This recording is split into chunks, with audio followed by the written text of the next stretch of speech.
Bonjour à tous et bienvenue dans ce décryptage des marchés, une émission de débat et de confrontation d'idées voulue et pensée par Ageas Patrimoine, émission au cours de laquelle nos invités nous apporteront leurs éclairages. Pour cette première, nous avons le plaisir de recevoir Alain Corbani et Cyriac Dayan. Bienvenue et bonjour à tous deux. Bonjour Vincent.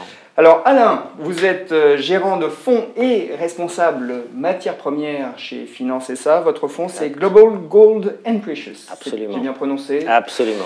Cyriac, pour votre part, vous êtes analyste gérant chez Conviction AM, vous occupez de la Global Macro et vous êtes le gérant de Conviction Multi Opportunities, le fonds d'allocation de Conviction AM. Exact.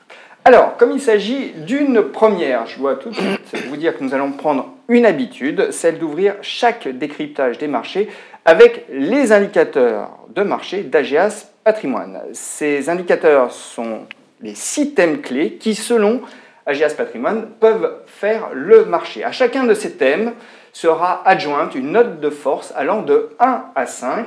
Plus le thème est prégnant dans le marché, plus la note est haute. Découvrons tout de suite donc quels sont les thèmes de marché les plus significatifs aujourd'hui. Comme on le voit, ce n'est pas la croissance qui inquiète, ni même les bénéfices par action qui inquiètent encore moins. Les devises sont à surveiller avec un 3 sur 5, mais tant que les choses restent en l'état, le marché ne s'en préoccupe que modérément, même s'il garde un œil dessus. Idem pour les matières premières. Non, le thème auquel nous attribuons la note la plus forte est l'inflation avec une note maximale de 5. La politique monétaire, qui est une dérivée seconde de celle-ci, ressort avec un 4. Alors bien sûr, c'est la vision des choses d'Ageas Patrimoine. Est-ce que vous êtes du même avis, messieurs, à savoir que l'inflation est le thème qui conditionne les réactions du marché actuellement, le thème autour duquel tout s'articule? Qui veut commencer? Cyriac? Alors, c'est clairement le sujet du moment, puisque on a bien vu en février la baisse qu'on a connue sur les marchés actions en particulier était liée à un chiffre salaire horaire aux États-Unis qui était un petit peu plus fort qu'anticipé, 2,9 alors qu'on attendait 2,6, donc c'est-à-dire pas grand-chose, mais il y a eu vraiment une crainte sur l'inflation à ce moment-là et le marché actions a fortement corrigé. On peut aussi citer les taux qui avaient commencé à monter en janvier. Donc on voit vraiment le focus inflation qui a été sur les marchés, on va dire, en janvier et février. Maintenant, la question, c'est que est-ce que ça va continuer? Est-ce que finalement, on n'est pas après une phase de crainte de déflation, on n'est pas dans une phase de normalisation de l'inflation, ce qui est notre scénario, et on ne va pas rentrer dans une crainte finalement d'explosion de l'inflation qui pourrait être un sujet à moyen terme. Alors on va y revenir, mais vous êtes d'accord avec cette note? Ah oui, tout à fait. Je pense qu'objectivement, sur le début d'année, l'inflation a été le principal sujet, connecté aux banques centrales, comme vous l'avez dit. Je rajouterai un point qui était plutôt plus temporaire, mais c'est le retour du protectionnisme qui, à mon avis, va être un sujet dans les prochains mois et qui peut être d'ailleurs connecté avec la question de l'inflation. Alain, est-ce que vous donnez raison également à cette notation? Alors je donne raison à cette notation. J'aurais tellement aimé avoir un peu plus de recul. Et bon, cette émission, on est en train on la baptise aujourd'hui, mais j'aurais aimé savoir, il y a 6 mois ou il y a 12 mois, si la réponse à cette question aurait été de mettre l'inflation au premier plan. Probablement pas. Parce que je vous rappelle juste que, alors, on est tout à fait d'accord déjà avec la notation de 5 sur 5 sur l'inflation. C'est l'inflation qui va dicter les politiques monétaires des banques centrales. Et évidemment, aujourd'hui, on ne regarde plus qu'une chose, c'est que font la Banque centrale américaine, la BCE ou la Banque du Japon. Maintenant que cela est dit, il est quand même important de rappeler que l'inflation, elle a connu ses plus bas niveaux il y a 2 ans et demi. Donc, en fait, on a de l'inflation, un retour de l'inflation depuis plus de 2 ans.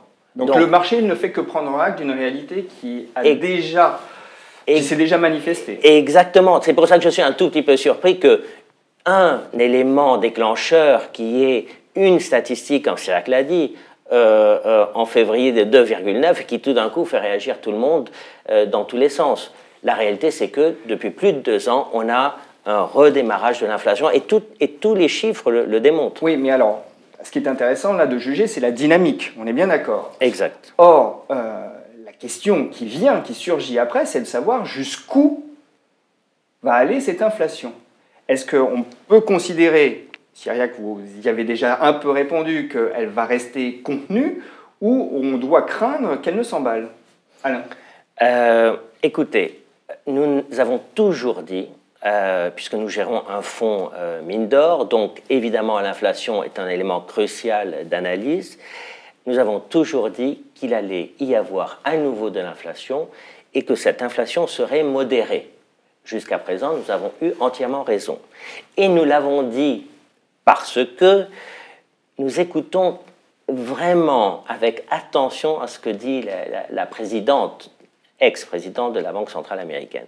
Et elle a toujours dit, lorsque vous avez un taux de chômage qui diminue et que vous avez un pool, un ensemble de demandeurs d'emploi qui diminue, vous allez forcément avoir un peu d'inflation. Un peu d'inflation. Donc, on n'a jamais dit qu'on aurait beaucoup d'inflation venant des salaires. Jamais. On a toujours considéré que la dynamique était évidente. Plus la poche de demandeurs diminue, et plus vous allez avoir une pression sur les prix. Elle sera modérée. Maintenant, comme dit Cyriac, absolument. Il y a d'autres éléments qui vont jouer, dont la politique protectionniste qui peut avoir un impact et un peu surprendre à la hausse. Cyriac, je me tourne à nouveau vers vous. Qu'est-ce qui vous fait penser que cette inflation va rester contenue ? Alors déjà, je pense qu'il faut distinguer les zones géographiques, et ça c'est un point important. Les États-Unis ne sont pas en termes de cycle au même niveau que la zone euro. On voit que la zone euro, on a encore beaucoup de retard. D'ailleurs, vous regardez les chiffres d'inflation, vous voyez qu'en zone euro, on se situe légèrement au-dessus de 1. Alors qu'aux États-Unis, on tourne autour de 2. Donc ça veut dire que la problématique n'est pas exactement la même pour la Fed et la BCE. C'est le premier point. Le deuxième point, c'est pourquoi, vous me posez comme question, pourquoi elle sera contenue ? Tout simplement parce qu'il y a des facteurs qui sont, on va dire, structurellement déflationnistes. Par exemple, le commerce mondial, on sait que le fait qu'il y ait eu des échanges avec l'arrivée des travailleurs des pays émergents et en particulier chinois, ça a un impact sur la question de la hausse des salaires aux États-Unis et sur le coût des produits. Ça, c'est le premier élément. Le deuxième élément, c'est aussi la question finalement d'une banque centrale qui ne laissera pas l'inflation déraper. S'il y avait vraiment une crainte, la Fed et toutes les banques centrales d'ailleurs des pays développés réagiraient. Donc voilà, on ne connaîtrait pas un scénario comme dans les années 80 où il y a une explosion parce que aussi il y a une politique monétaire qui n'était pas adaptée. Ça, c'est pas le cas aujourd'hui. Donc ça, c'est le deuxième point. Et le troisième point, je pense aussi qu'il faut se méfier un peu on parlait de la courbe de Phillips, c'est la corrélation entre le taux de chômage et l'inflation. Et c'est vrai que quand vous regardez aux États-Unis en particulier, un taux de chômage si faible, alors c'est encore une fois pas le cas aux zones euro, mais un taux de chômage si faible, on pourrait imaginer une inflation plus forte, beaucoup plus forte. Sauf que quand vous regardez dans le détail, et le diable se cache dans les détails en économie, quand vous regardez dans le détail la construction de ce taux de chômage, le nombre finalement de personnes qui ont des emplois à mi-temps, par exemple aux États-Unis, reste extrêmement élevé. Les créations d'emplois, il y a une partie qui se focalise sur des métiers, enfin une partie des emplois avec des salaires relativement bas. Donc tout ça fait que les pressions inflationnistes, cette explosion qu'on pourrait craindre, nous on n'y croit pas, que ce soit dans les États-Unis. Et le dernier point, je termine, la démographie quand même, c'est un facteur qui est important sur l'inflation. Aujourd'hui, on voit qu'il n'y a pas de crainte là-dessus non plus. Et du côté des matières premières, ça se tempère aussi.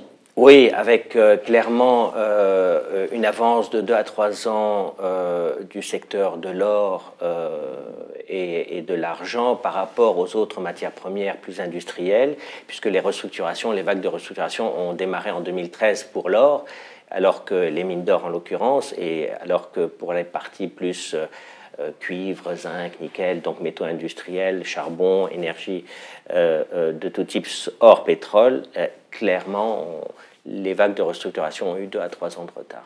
Alors, bon, j'entends bien vos arguments, à l'un et à l'autre, militants pour une inflation. Vincent, oui, c'est important. J'ai quand même un point essentiel sur l'inflation à rajouter.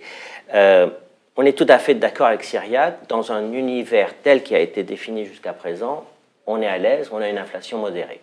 Maintenant, reprenons le contexte dans lequel nous sommes. C'est-à-dire qu'aujourd'hui, vous avez un pays, les États-Unis, qui a un endettement sur PIB de 100%.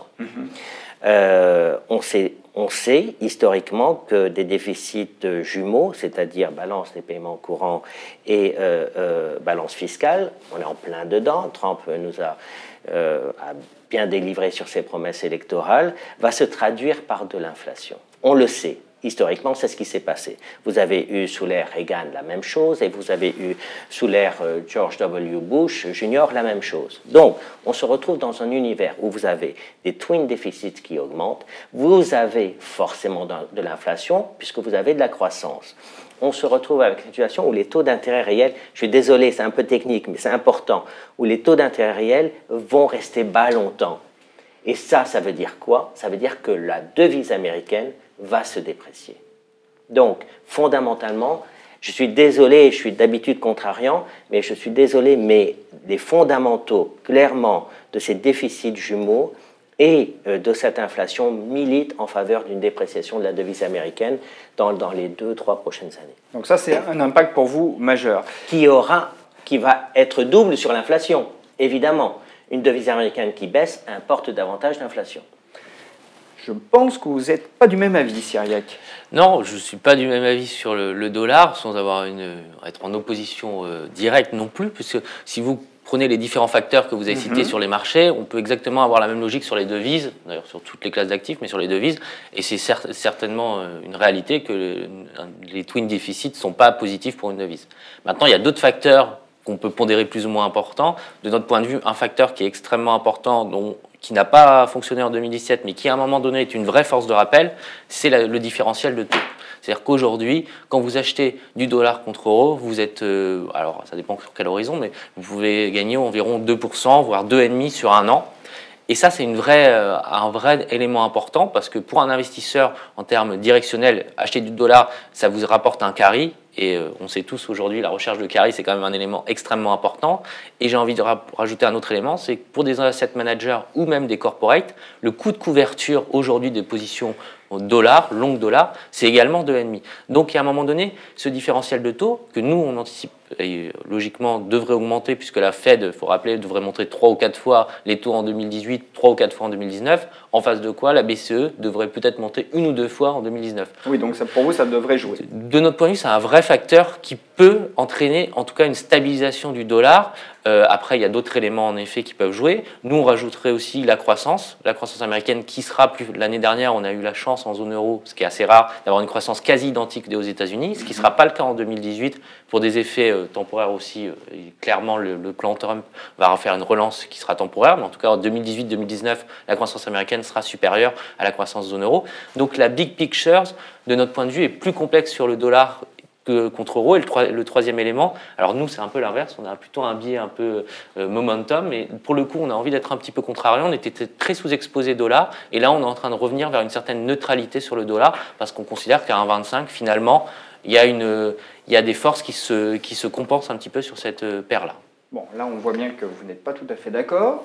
Et je répondrai juste à Cyriac que la force de ces déficits jumeaux est beaucoup plus forte, beaucoup plus intense que tout ce qu'on peut expliquer qui pourrait faire évoluer le dollar à court terme. Ça, c'est le premier point. Et le deuxième point, vous avez parlé de différentiel de taux. Je vous rappelle juste que le marché est forward-looking. Et étant donné qu'il est forward-looking, il va forcément, et il a très très bien compris que, et comme vous l'avez dit, la politique fiscale de Trump va doper l'économie américaine à très court terme. Le marché est forward-looking, il a déjà intégré cette hausse de croissance économique qui est très modeste, très très modeste. Et les déficits et la politique fiscale va largement balayer ces 50 points base de hausse supplémentaire sur la croissance économique. Donc, forward-looking, la croissance américaine va avoir un bump, on le sait tous, c'est déjà dans les prix. Par contre, le différentiel de taux, et c'est ça qui est essentiel pour moi, va avoir tendance à se retrécir et pas, comme vous le dites, à s'apprécier. Pourquoi ? Il y a une vraie divergence de vue. Alors. Pourquoi ? Parce qu'on part de tellement bas en Europe, tellement bas, et que ces déficits, je reviens là-dessus parce que c'est fondamental, vont empêcher le marché américain, la Banque centrale américaine, d'être trop agressive dans sa politique de normalisation. Donc, les taux longs ne vont pas augmenter tant qu'on le pense. En Europe, ils vont avoir tendance à regrimper. Ce différentiel de taux dont vous parlez, on n'est pas d'accord. Nous, on pense qu'il va avoir tendance à se résorber. Bon, alors, très bien. On a entendu les deux points de vue. J'aimerais qu'on en vienne à une question qui me semble importante. Vous dites tous les deux, tout de même, inflation qui ne devrait pas déborder trop. Hein. Elle est là, mais elle progresse gentiment. Notamment avec un argument, le fait que sur le marché du travail, bon, les tensions restent modérées. Très bien. Mais quand on analyse un peu les statistiques aux États-Unis, on voit tout de même que on a des pénuries de main-d'œuvre qualifiée, que d'autre part, les enquêtes, je pense à l'enquête NFIB auprès des entreprises, montrent que les chefs d'entreprise anticipent d'ores et déjà des hausses de salaire. Donc, est-ce qu'on ne pourrait pas voir, non pas beaucoup d'inflation, mais un peu plus que prévu? Et ce un peu plus que prévu ne pourrait-il pas être dommageable sur les marchés? Parce qu'on a vu, notamment en février, l'extrême sensibilité de ce marché à la question des taux. Donc il suffit d'une petite surprise, d'une petite poussée pour qu'on ait un impact sur les marchés de taux, et puis évidemment ensuite sur les marchés actions. Cyriac. C'est vrai que c'est un sujet, mais la réaction, justement, vous citez l'inflation, je trouve que la réaction du marché est très intéressante sur le CPI, donc l'inflation américaine, en février. C'est-à-dire qu'on a le bon chiffre en réalité de hausse des salaires, qui fait baisser le marché actions, et quand vous situez mi-février, il y a l'inflation US qui sort de manière supérieure, puisqu'elle sort à 2,1 quand on l'attend à 1,9. Et la réaction du marché est extrêmement intéressante, parce que le marché actions se met à baisser, le marché taux se met à monter, et au bout d'une heure, ça s'inverse. Les marchés actions se remettent à monter et les taux se stabilisent, voire baissent un petit peu. Donc la question c'est, est-ce que finalement, dans la conscience du marché, en tout cas le marché en tant que tel n'a pas de conscience, mais les investisseurs, est-ce que finalement aujourd'hui on n'est pas préparé au scénario que vous dites, c'est-à-dire finalement, si on a un CPI, une inflation headline, donc l'inflation globale qui est un petit peu au-dessus des attentes, ce qui va avoir lieu, je peux déjà vous l'annoncer, parce que vous avez des effets de base qui font que jusqu'à, on va dire, mars, avril, l'inflation devrait monter. Est-ce que finalement, ce scénario-là, c'est pas déjà ce qui a été en partie, en tout cas, joué sur janvier-février, cette normalisation qui est dans les cours? Après, si vous me dites qu'il y a des hausses de salaire de 3,5, par exemple, sur les prochains chiffres du chômage, là, ça sera un autre sujet, je suis d'accord avec vous. Mais on voit que finalement, entre 2,6 et 2,9, parce qu'il faut rappeler que le chiffre qui est sorti à 2,9, qui a un peu excité tout le marché début février, il est sorti là il y a quelques jours, il était à plus qu'à 2,6. Donc finalement, cette normalisation, elle est en train d'avoir lieu à un niveau un peu plus élevé, donc ce que vous dites. Alors après, est-ce qu'il y a de nouveau une accélération des salaires? Alors à ce moment-là, on rentrera dans un nouveau cycle, de nouvelles questions, et on pourra en effet avoir des craintes, et c'est vrai qu'il pourrait y avoir d'une certaine manière une nouvelle, finalement, un nouveau niveau, un nouveau seuil qui serait déclenché, qu'on lèverait un petit peu plus. Ça me paraît un peu extrême aujourd'hui. Vous tempérez mon inquiétude. Alain, un mot brièvement. Alors, deux précisions importantes. Côté salaire, nous pensons en effet qu'on va avoir une inflation modérée provenant des salaires, pour la simple raison que ce qu'on appelle le prime wage growth, qui est donc la catégorie d'acteurs, d'employés qui sont les plus actifs, donc c'est-à-dire la catégorie 25-55 ans. Cette catégorie-là, si vous regardez ce qui se passe du côté de la croissance des salaires, elle a plutôt tendance à se modérer. Donc, d'où vient ce 2,9 ou 2,6? C'est tout simplement des autres poches. Les personnes plus âgées, retraités qui reprennent du boulot et qui là bénéficient d'un peu plus d'inflation, ou les catégories les moins spécialisées, les moins qualifiées. Et de ce cas de figure, là aussi, vous avez de l'inflation. Donc, premier point. Deuxième point, ça concerne le PCI, qui est l'indicateur quand même d'inflation de la Banque centrale américaine. Ben, ce PCI, on est à 1,5, on était à 1,3, on est à 1,5. Il n'y a pas de quoi vraiment s'inquiéter trop. Et pousser des cris d'orfraie. Exactement. Alors, on en vient au terme de cette émission. Il nous reste 3 minutes. Ma dernière question, et je vais l'adresser à tous deux, finalement, quel est le message que vous délivreriez aujourd'hui à ceux qui ne savent pas quoi trop faire vis-à-vis de ce thème de l'inflation? Cyriac. Je vais vous répondre en utilisant le concret, c'est-à-dire notre fonds Conviction Multi-Opportunities, comment il est construit aujourd'hui. Déjà, pour la partie obligataire, notre premier message, c'est d'éviter d'avoir une sensibilité trop forte, et en particulier une sensibilité sur les taux gouvernementaux, les taux corses, c'est-à-dire l'Allemagne, le Japon ou les États-Unis, parce qu'on considère, nous en tout cas, qu'on n'est pas rémunéré pour le risque aujourd'hui sur ces taux-là, c'est le premier point, que l'aspect corrélation négative, c'est-à-dire protection de ces positions-là, elle n'existe pas, et qu'en plus vous avez une sensibilité qui est relativement élevée, puisque les taux étant faibles, ça vous fait des sensibilités de 8, 9 ou 10. Donc on considère que ça, il ne faut pas en avoir dans les portefeuilles. Donc notre première réponse, c'est éviter les taux gouvernementaux. Notre deuxième, c'est chercher de la valeur dans l'obligataire où il en reste, c'est-à-dire quelques classes d'actifs. On considère que sur les obligations des pays périphériques, il y a de la valeur, Et en particulier, alors pour le coup c'est un peu contrariant, mais on aime beaucoup la Grèce. On considère qu'on est bien rémunéré. Il y a du risque, hein, on ne le nie pas, mais vous êtes bien rémunéré. Aujourd'hui, une obligation grecque 2019, à horizon 1 an, ça y est, il y a un rendement de 1,4%. Aujourd'hui, en zone euro, il n'y a quasiment pas d'équivalent pour ce type de profil. Après, on considère qu'il y a de la valeur, par exemple, sur les obligations à yield, parce que vous avez une sensibilité relativement faible et que le cycle économique qu'on a cité avait de l'intérêt. Et enfin, les obligations émergentes pour être un petit peu différenciant, en particulier le local, donc c'est-à-dire les obligations avec du rendement fort, mais un risque de change. Donc on reboucle avec la question de l'euro. Si l'euro venait à s'apprécier trop fortement, c'est une classe d'actifs qui pourrait être challengée. Nous, on n'est pas dans ce scénario-là. Donc en termes de construction, pour la poche taux, j'ai envie de dire une poche taux avec une sensibilité globalement faible et des choix très spécifiques. Et du côté des actions? Et du côté des actions, aujourd'hui, notre sentiment, c'est qu'on est dans un marché plutôt de range, ça veut dire qu'on va avoir du mal à partir fortement à la hausse ou partir vraiment à la baisse. Plutôt un canal, alors un canal pour être un peu technique, légèrement haussier, parce que les bénéfices par action restent positifs, mais globalement, et avec un peu plus de vol. Donc nous, notre idée, c'est d'être proche de la neutralité sur les actions.